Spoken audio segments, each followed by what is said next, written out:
आज संसद भवन में उपराष्ट्रपति चुनाव के लिए मतदान होगा। एनडीए के उम्मीदवार जगदीप धनखड़ की टक्कर विपक्ष की मार्गरेट आल्वा से है। संसद भवन में सुबह 10 बजे से शाम 5 बजे तक मतदान होगा। इसके तुरंत बाद मतगणना शुरू की जाएगी।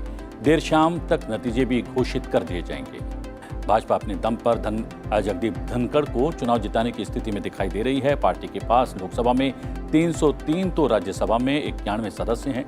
तृणमूल कांग्रेस के मतदान से दूर रहने की घोषणा के बीच ममता बनर्जी ने कल प्रधानमंत्री नरेंद्र मोदी से मुलाकात की।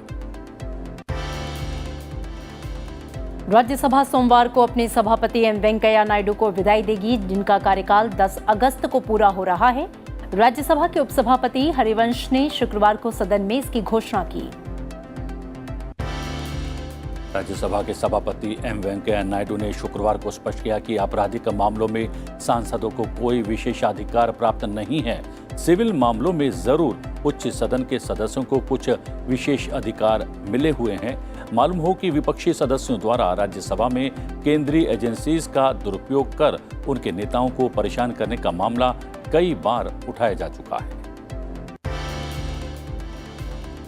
सुप्रीम कोर्ट ने साल 2022 में हुए उत्तर प्रदेश विधानसभा चुनावों में राजनीति के अपराधीकरण को रोकने के लिए जारी किए गए उसके दिशा निर्देशों का पालन नहीं करने के लिए राजनीतिक दलों के प्रमुखों के खिलाफ अवमानना की कार्रवाई शुरू करने संबंधी याचिका शुक्रवार को खारिज कर दी।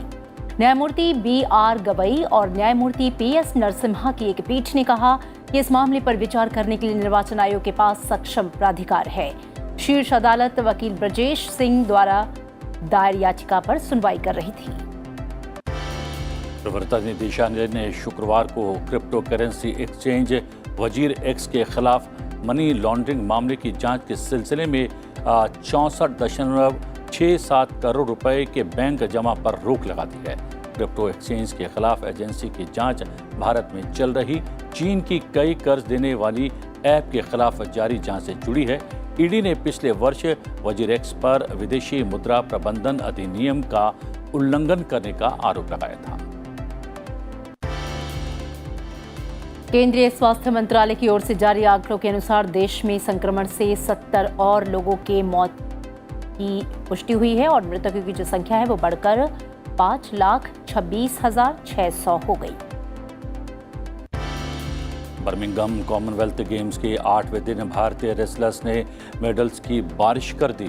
भारतीय पहलवान बजरंग पुनिया, दीपक पुनिया और साक्षी मलिक ने अपने अपने वर्ग में गोल्ड मेडल जीता, जबकि अंशु मलिक को करना पड़ा।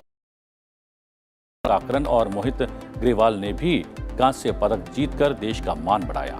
कॉमनवेल्थ गेम्स 2022 में भारत अब तक 26 पदक जीत चुका है। इसमें 9 स्वर्ण, 8 रजत और 9 कांस्य पदक शामिल हैं।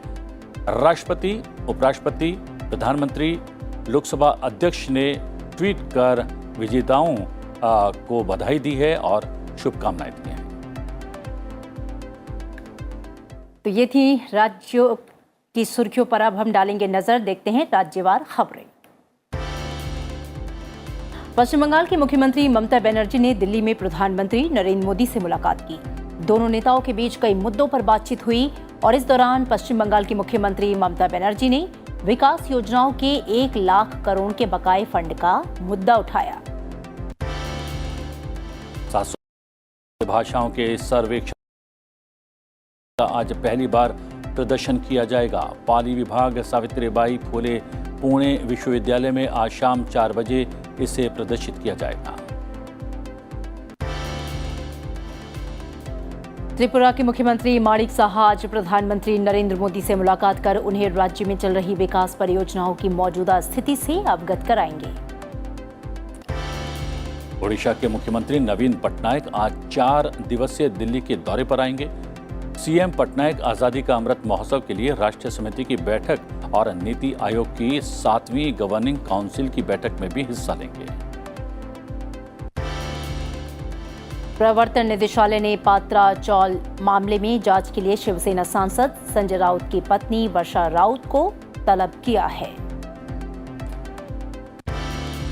दिल्ली के मुख्यमंत्री और आम आदमी पार्टी के राष्ट्रीय संयोजक अरविंद केजरीवाल आज से 2 दिवसीय गुजरात दौरे पर हैं। आज वो जामनगर के टाउन हॉल में व्यापारियों को संबोधित करेंगे। इसके बाद 7 अगस्त यानी रविवार को छोटा उदयपुर में एक जनसभा को भी संबोधित करेंगे। छोटा उदयपुर में वो चुनावी घोषणा भी कर सकते हैं। बिहार के सारण जिले में जहरीली शराब पीने से 11 लोगों की मौत हो गई। 30 अन्य लोग बीमार हैं और 17 लोगों की आंखों की रोशनी चली गई। धार्मिक कार्यक्रम के दौरान लोगों ने इसका सेवन किया था। इस मामले में 5 लोगों को गिरफ्तार किया गया है और 2000 लीटर से अधिक मात्रा में जहरीली शराब बरामद की गई। इस बीच प्रवर्तन निदेशालय ने 2011 में 263 चीनी नागरिकों को वीजा जारी करने में कथित अनियमितता से जुड़े धन शोधन मामले में तमिलनाडु में आधा दर्जन जगहों पर छापेमारी की है। राजस्थान के अधिकांश हिस्सों में बारिश का दौर जारी है। बीते 24 घंटों में सबसे अधिक 11 सेंटीमीटर बारिश बांसवाड़ा के कुशलगढ़ में दर्ज की गई। मौसम विभाग ने आगामी दिनों में राज्य के अधिकतर हिस्सों में हल्की से मध्यम दर्जे की बारिश और कुछ हिस्सों में भारी बारिश की चेतावनी जारी की है। और अब समय है अंतर्राष्ट्रीय सुर्खियों का। विदेश मंत्री एस जयशंकर ने आसियान भारत मंत्री स्तरीय बैठक में भाग लेने के बाद स्वदेश वापसी कर ली है। इस वार्षिक बैठक को लेकर एस जयशंकर ने ट्वीट किया कि एक छोटी और बेहद उपयोगी यात्रा के बाद कंबोडिया से प्रस्थान। आपको बता दें कि एस जयशंकर इस मंत्री स्तरीय बैठक में भाग लेने के लिए बुधवार को कंबोडिया पहुंचे थे।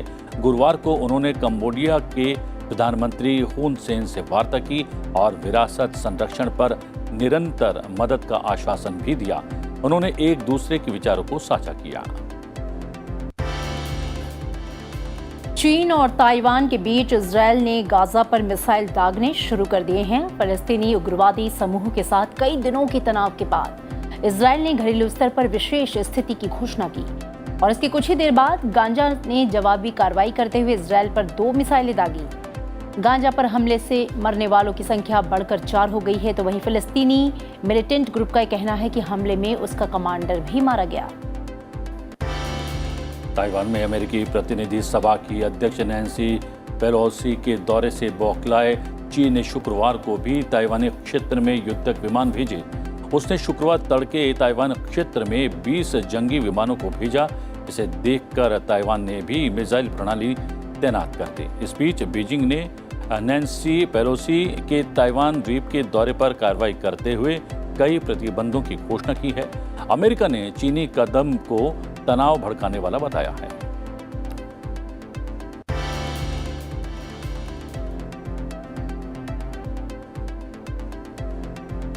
और इधर कनाडा ने घोषणा की है कि वो संयुक्त राज्य अमेरिका में हाई प्रोफाइल सामूहिक गोलीबारी के मद्देनजर व्यापक प्रस्तावित फ्रीज के हिस्से के रूप में 19 अगस्त से शुरू होने वाले हैंडगन के आयात पर बैन लगाएगा।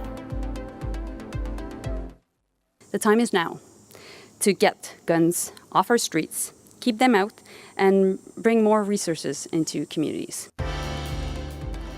उधर एलन मस्क ने ट्विटर पर सोशल मीडिया कंपनी के लिए रद्द किए गए $44 बिलियन के सौदे पर एक काउंटर सूट में धोखाधड़ी का आरोप लगाया है। उन्होंने दावा किया है कि ट्विटर ने आवश्यक जानकारी वापस ले ली और अपनी टीम को इसके उपयोगकर्ता आधार के सही आकार के बारे में गुमराह किया। ब्रिटिश स्वास्थ्य अधिकारियों के मुताबिक देश भर में मंकी पॉक्स का प्रकोप चरम पर हो सकता है। हालांकि महामारी की वृद्धि दर धीमी हो गई है। मई में अब तक 2859 नए मामले सामने आए हैं।